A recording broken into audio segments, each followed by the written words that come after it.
நிகழ்ச்சிக்கு உங்களை அன்போடு அழைக்கிறோம். ஸோ இன்னைக்கு வந்து தேர்ஸ்டே எல்டர்ஸ்க்காக ப்ரே பண்ணுற டே. ஸோ 60 இயர்ஸ்க்கு மேலே, ஸோ ஏற்கனவே நேற்று மிடில் ஏஜில் இருக்கவங்க பார்த்தா ஒரு 35 to 60 வச்சுக்கலாம்.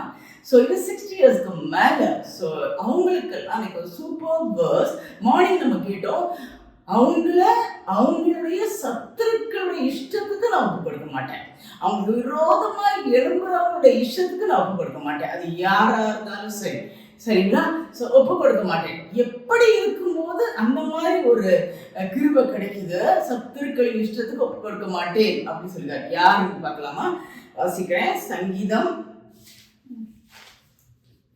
41 முதல் 3.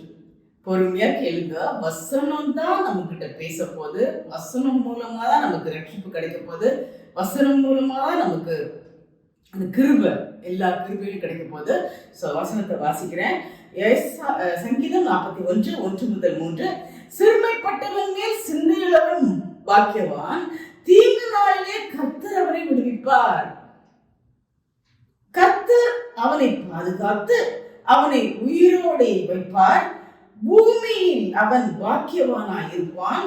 அவன் சத்துருக்களின் இஷ்டத்துக்கு நீர் அவனை ஒப்புக்கொடீர். படுக்கையின் மேல் வியாதியாய் கிடைக்கிற அவனை கர்த்தர் தாங்குவார். அவனுடைய வியாதியிலே அவன் படுக்கை முழுவதையும் மாற்றி போடுவார். ஸோ நிறைய பாக்கியம் கிடைக்குது, நிறைய கிருபை கிடைக்குது. ஒன்னே ஒன்று செஞ்சார். என்ன செய்யணும்? சிறுமைப்பட்டவன் மேல் சிந்தையுள்ளவன் பாக்கியவான்.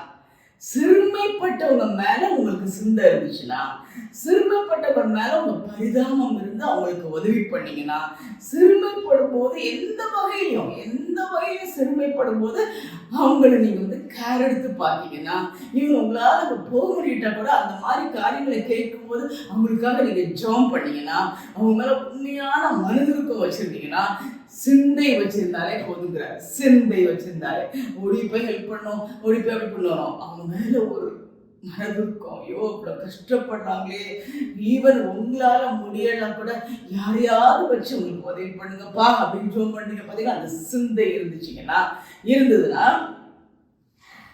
தீங்கு நாள் வரும்போது கர்த்தர் அவனை தாங்குவார். நிறைய வார்த்தை வருது. ஃபர்ஸ்ட் தீங்கு நாள் வரும்போது கர்த்தர் அவரை தாங்குவார். இந்த மாதிரி சிந்தை உள்ளவங்களா இருந்தீங்கன்னா, அவங்களுக்கு சிந்தை உள்ளவர்களுக்கு தீங்கு நாள் என்னைக்கு வருதோ அன்னைக்கு கர்த்தர் தாங்குவார். இரண்டாவது, அவரை பாதுகாத்து உயிரோடே வைப்பார். உயிர் போற மாதிரி ஒரு சூழ்நிலை வந்தா, ஆக்சிடென்ட் வர்ற மாதிரி ஒரு சூழ்நிலை வந்தா, ஈவன் நம்ம மரண படுக்கையை அடுத்தது பின்னாடி இந்த வசனம் வருது, அப்படி மாதிரி இருக்கும்போது அவங்கள பாதுகாப்பார், பாதுகாத்து உயிரோடே வைப்பார். அடுத்தது, பூமியில் அவன் பாக்கியவானாயிருப்பான். 3வது பாயிண்ட். ஒன்னே ஒன்று பண்ணீங்கன்னா பாருங்க 3. அடுத்தது, சத்துருக்களின் இஷ்டத்துக்கு அவனை ஒப்புக்கொடி. 5, படுக்கையின் மேல் வியாதியாய் கிடைக்கிற அவனை கர்த்தர் தாங்குவார். அவனுடைய வியாதியிலே படுக்கை முழுவதையும் மாற்றி போடுவார். 5 பாயிண்ட்ஸ் இருக்கு. சிறுமைப்பட்டவன் மேல சிந்தை இருந்தாலே போதும். பெரியவர்களே, நமக்கு வயது ஆகி போக போக போக சில இடங்களுக்கு டிராவல் பண்ண முடியாது. ஈவன் ஹெல்ப் பண்ணணும்னு நினைச்சா கூட உங்களால பண்ண முடியாது. ஈவன் பண வசதி கூட உங்களுக்கு இல்லாம இருக்கலாம். ஏன்னா ஒரு ஏஜ்க்கு அப்புறம் கையில ஒரு பணம் இல்லாம இருக்கலாம், எந்த ஒரு இதுவும் இருக்கலாம். ஆனா உங்களுக்கு சிந்தை மட்டும் இருந்தா போதும். ஐயோ கஷ்டப்படுறாங்களே, அவங்களுக்கு உதவி பண்ணணுமே. சில காரியம் பார்த்துட்டீங்களா, நம்ம வந்து ஜஸ்ட் நினைக்கதான் செய்வோம், பட் அவங்களுக்கு எப்படியாவது ஹெல்ப் கிடைக்கும். அதான் கிருபை. அது கர்த்தர் பார்த்துக்கொள்வார். உங்களுக்கு அது சிந்தை, ஐயோ அவங்களுக்கு ஹெல்ப் பண்ணணுமே, அவங்க கஷ்டப்படுறாங்களே, அவங்க சிறுமைப்படுறாங்களே, எளிமையாக இருக்காங்களே, சாப்பாடு இல்லாமல் இருக்காங்களே, உடை இல்லாமல், ஒருவேளை வேற கண்ட்ரியில கூட இருக்கலாம், கஷ்டப்படுறது பார்க்கலாம். அந்த கண்ட்ரிக்கு போர் வருது, அதனால நிறைய பேர் சாகுறாங்களே அப்படின்னு நீங்க இருந்தீங்க. சிந்தை, அவங்களுக்கு நல்லது நடக்கணுமே, அவங்க காப்பாற்றப்படணுமே அப்படின்னு சிந்தை இருந்தாலே 5 காரியம் கிடைக்குது. உங்களுக்கு தீங்கு வரும்போது அவர்களை பாதுகாப்பார். உங்களுக்கு உயிர் போற நிலைமை வரும்போது அவர் உங்களை பாதுகாத்து உங்களை உயிரோட வைப்பார். 2. 3வது, மிக பாக்கியவான்களாய் இருப்பீர்கள். 4வது, இன்னைக்கு மார்னிங் பார்த்த வசனம், சத்துருக்களின் இஷ்டத்துக்கு உங்களை ஒப்பு கொடுக்க மாட்டார். ஒரு வியாதிங்கிற சத்ருவோ, இல்ல ஃபேமிலியில எழும்புற சத்ருவோ, இல்ல இது தனிமைப்படுத்தப்படுறீங்களா அப்படிப்பட்ட ஒரு சத்ருவோ, ஏதோ ஒரு வகையில சத்ருவுடைய சூழ்ச்சி உங்களை தாக்காதபடி அவர்களை பாதுகாப்பார். படுக்கையில இருந்தீங்கன்னா உங்களை அந்த வியாதியில இருந்து உங்களை விடுவிப்பார். அந்த வியாதியில படுக்கை முழுவதையும் மாற்றி போடுவார். முழு சுகத்தை கொடுப்பார். சூப்பர். இப்படிப்பட்ட பாக்கியம் பெரியவர்களுக்கு எல்லாருக்கும் கிடைக்கணும்னு சொல்லுவோம். முதல்ல அந்த சிந்தை இருக்கணும். நமக்கு தான் எல்லாம் இருக்கு. ஒரு அவங்களுக்கு ரிட்டையர்ட் ஆகி அவங்களுக்கு எல்லாம் என்ன சொல்றது, பிஎஃப், அது என்னென்ன பணம், ஆர்டிஎஸ், பிஎஃப், இல்லை மந்த்லி பென்ஷன் எல்லாம் நீங்க ஒரு கஷ்டம் இல்லாமல் இருக்கலாம். இல்லை உங்கள் பையன் நல்லா ஃபாரினில் வேலை பார்ப்பாரு, அவர் உங்களுக்கு மாதம் கொடுப்பாரு. ஸோ அந்த மாதிரி இருக்கலாம். எல்லா வசதியும் உங்களுக்கு இருக்கலாம். அப்படி இருக்கும்போது கூட நம்ம சிறுமைப்பட்டவங்களை நினச்சி பார்க்கணும். அவங்களுக்காக ப்ரே பண்ணணும். உங்களால் வீட்டிலேருந்து வெளியே போக முடியலையா, யார் மூலமாக ஹெல்ப் பண்ணலாம், இல்லை ஜெபத்தில் அவங்கள தாங்கலாம். அந்த மாதிரி சிந்தை இருந்தா தீங்கு நாளில் கர்த்தர் உங்களை விடுவிப்பார். பாக்கியவான்களாக இருப்பீர்கள். சத்துருவின் இஷ்டத்துக்கு உங்களை ஒப்பு கொடுக்க மாட்டார். உங்க மரணத்துக்கு விலக்கி பாதுகாப்பார். உங்க படுக்கையை மாற்றி போடுவார். அப்படிப்பட்ட பாக்கியம் எல்லாருக்கும் கிடைக்கட்டும். எல்டர்ஸ் கிடைக்கணும் ஜோம்லாமா. அன்புலாடவே எங்கள் பரம தகப்பனே, அப்போ இந்த வேலை சுவாமி வியாழக்கிழமை நாங்கள் ஒவ்வொரு வியாழக்கிழமையும் எல்டர்ஸ்க்காக ஜோமுடுறோம். அப்பா, வயது முதிர்ந்த நிலைமையில அவங்க எங்க இருந்தாலும் சரி, எப்படி இருந்தாலும் சரி, அவங்களுக்கு சிறுமைப்பட்டவங்க மேல ஒரு சிந்தையை கொடுங்க சுவாமி. அப்படி சிந்தையை கொடுப்பதனால நீங்க எவ்வளவு காரியத்தை எங்களுக்கு அவங்களுக்கு கொடுக்க போறீங்க சுவாமி. நீங்க நாளில் அவங்களை காப்பாற்ற போறீங்கப்பா. அப்ப அவங்க பாக்கியமாக போறாங்க. ஆண்டவரே, அப்படிப்பட்ட பாக்கியத்தை ஒருத்தர் பெற்றுக்கொள்ளும். சத்துருவின் இஷ்டத்துக்கு ஒப்பு கொடுக்க மாட்டான். ஹல்லேலூயா, ஹல்லேலூயா. சத்துரு பிசாசானவன் கர்ஜிக்கிற சிங்கம் போல எவனை பிள்ளைகளும் என்று வழியை திணிக்கிறானே, அப்படிப்பட்ட பிசாசின் கைக்கு ஒப்பு கொடுக்க மாட்டார். ஒப்பு கொடுக்க மாட்டார். சிந்தை இருந்தா போதும்.